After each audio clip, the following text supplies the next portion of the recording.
आकाशवाणी गोरखपुर से प्रादेशिक समाचार।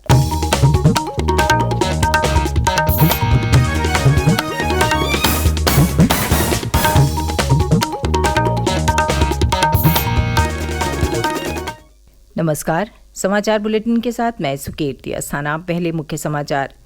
मुख्यमंत्री योगी आदित्यनाथ ने विधानसभा के शीतकालीन अनुपूरक बजट सत्र को किया संबोधित। कहा, बेहतरीन ढंग से हो रहा है प्रदेश का राजकोषीय प्रबंधन।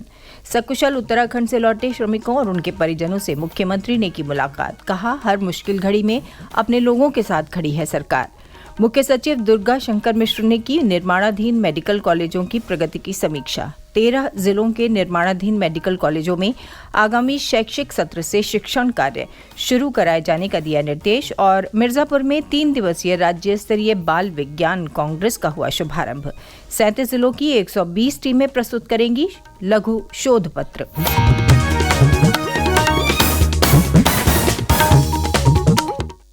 और अब समाचार विस्तार से।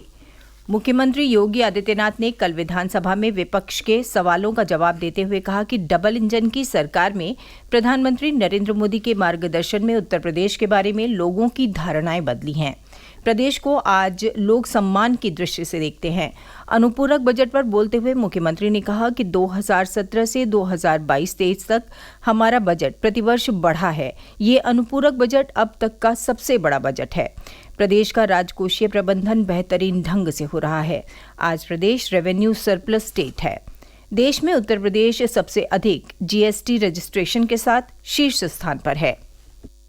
जून 14 में 1,65,000 आयकर रिटर्न उत्तर प्रदेश में भरे जाते थे। आज के दिन पर जून 23 में यह बढ़कर के 11,92,000 हुआ है। यह आईटीआर फाइल से जो आंकड़े आए हैं उसके अनुसार है। आज हम 1.5 लाख करोड़ रुपए का जीएसटी संग्रह भी प्रदेश के अंदर कर रहे हैं। और साथ साथ मुख्यमंत्री व्यापारी दुर्घटना बीमा के अंतर्गत 1069 व्यापारियों को आज इस योजना से लाभान्वित भी किया जा चुका है। और देश के अंदर उत्तर प्रदेश सबसे अधिक जीएसटी रजिस्ट्रेशन करने वाले राज्य के रूप में भी आज के दिन पर शीर्ष स्थान पर उत्तर प्रदेश है।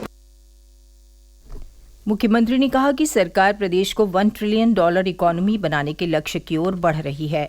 उन्होंने कहा कि वर्ष 2016-17 में प्रदेश की जीएसडीपी लगभग 13 लाख करोड़ रुपए थी, जो वर्ष 2023-24 में लगभग 24,50,000 करोड़ रुपए है। 2016-17 में उत्तर प्रदेश की जो जीएसडीपी थी वो लगभग 13 लाख करोड़ के आसपास थी और आज 23-24 में यह लगभग 24.5 लाख करोड़ की पहुंच रही है। यानी हम लगभग दोगुनी की ओर बढ़ चुके हैं। ऐसे ही पर कैपिटा इनकम भी उत्तर प्रदेश की यह 2015-16 के आसपास जो लगभग 43,000 के आसपास थी, आज 22-23 में बढ़कर के दोगुने से अधिक हुई है। लगभग 83,000 करोड़ रुपए से अधिक हो चुकी है और 23-24 के आंकड़े आएंगे तो इसमें और भी वृद्धि होगी। इससे पहले नेता प्रतिपक्ष अखिलेश यादव ने सरकार पर विफल होने का आरोप लगाते हुए कहा कि सरकार की मंशा सरकारी संस्थाओं को खत्म करने की है। उधर विधान परिषद में शिक्षा मित्रों के मानदेय बढ़ाने के मामले पर बेसिक शिक्षा मंत्री संदीप सिंह ने कहा कि फिलहाल सरकार की ऐसी कोई योजना नहीं है। वहीं सेवानिवृत्त शिक्षक और कर्मचारियों के जीपीएफ भुगतान में देरी पर सभापति ने निर्देश दिया कि 1 माह में भुगतान सुनिश्चित किया जाए। मुख्यमंत्री योगी आदित्यनाथ ने कल उत्तराखंड के सिलक्यारा टनल में फंसे प्रदेश के श्रमिकों की सकुशल वापसी के बाद उनसे और उनके परिजनों से मुलाकात की। मुख्यमंत्री ने कहा कि प्रसन्नता हो रही है कि टनल हादसे में फंसे उत्तर प्रदेश के सभी श्रमिक सकुशल वापस लौटे हैं। प्रदेश सरकार हर मुश्किल समय में अपने लोगों के लिए खड़ी है और खड़ी रहेगी।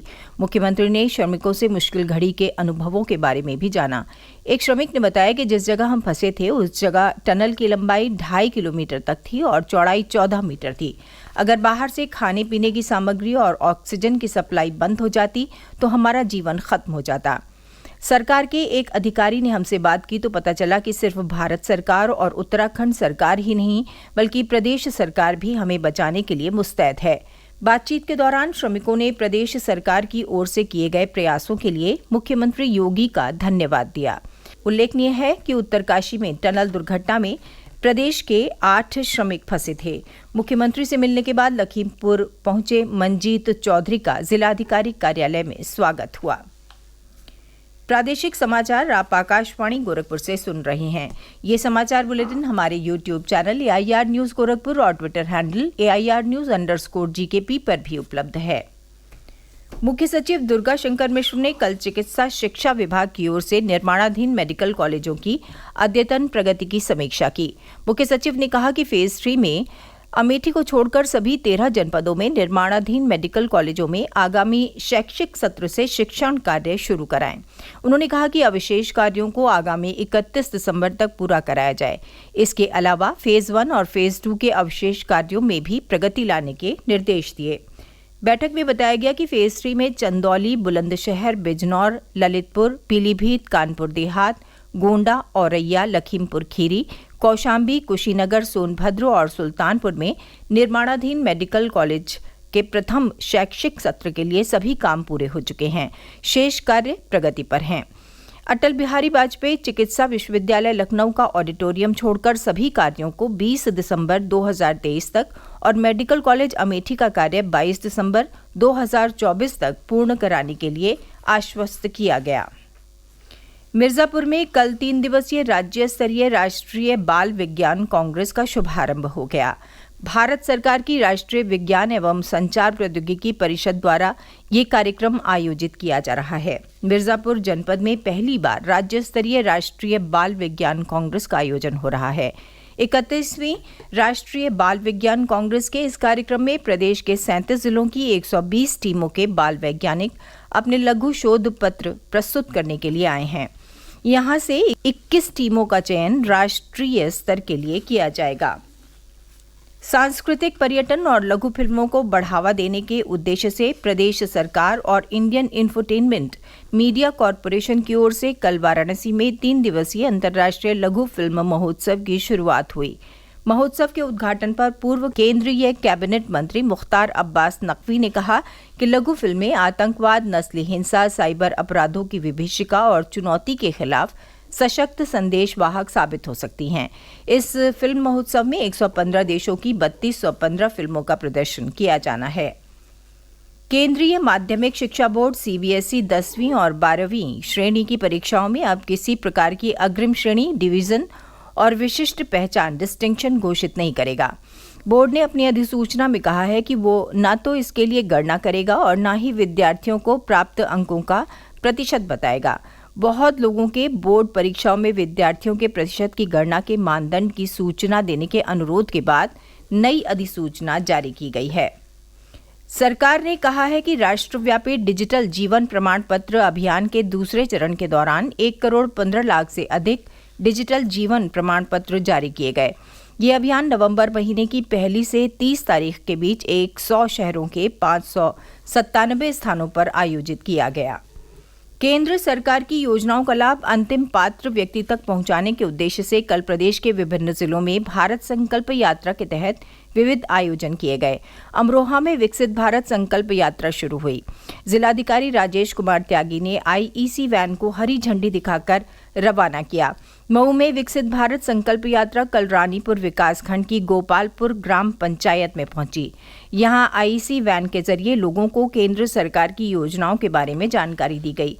हाथरस में विकसित भारत संकल्प यात्रा के तहत किसानों को लाइव डेमो के माध्यम से ड्रोन संचालन का प्रशिक्षण दिया गया। उन्नाव के बीघापुर ब्लॉक के पहाड़पुर गांव में कल विकसित भारत संकल्प यात्रा पहुंची। सीतापुर और पीलीभीत में भी विकसित भारत संकल्प यात्रा के कार्यक्रम के अंतर्गत विभिन्न विकास खंडों की ग्राम पंचायतों में कार्यक्रम आयोजित हुए। अंत में मुख्य समाचार एक बार फिर। मुख्यमंत्री योगी आदित्यनाथ ने विधानसभा के शीतकालीन अनुपूरक बजट सत्र को किया संबोधित। कहा, बेहतरीन ढंग से हो रहा है प्रदेश का राजकोषीय प्रबंधन। सकुशल उत्तराखंड से लौटे श्रमिकों और उनके परिजनों से मुख्यमंत्री ने की मुलाकात। कहा, हर मुश्किल घड़ी में अपने लोगों के साथ खड़ी है सरकार। मुख्य सचिव दुर्गा शंकर मिश्र ने की निर्माणाधीन मेडिकल कॉलेजों की प्रगति की समीक्षा। 13 जिलों के निर्माणाधीन मेडिकल कॉलेजों में आगामी शैक्षिक सत्र से शिक्षण कार्य शुरू कराए जाने का दिया निर्देश। और मिर्जापुर में 3 दिवसीय राज्य स्तरीय बाल विज्ञान कांग्रेस का हुआ शुभारंभ। 37 जिलों की 120 टीमें प्रस्तुत करेंगी लघु शोध पत्र। इसके साथ ये समाचार बुलेटिन समाप्त हुआ। नमस्कार।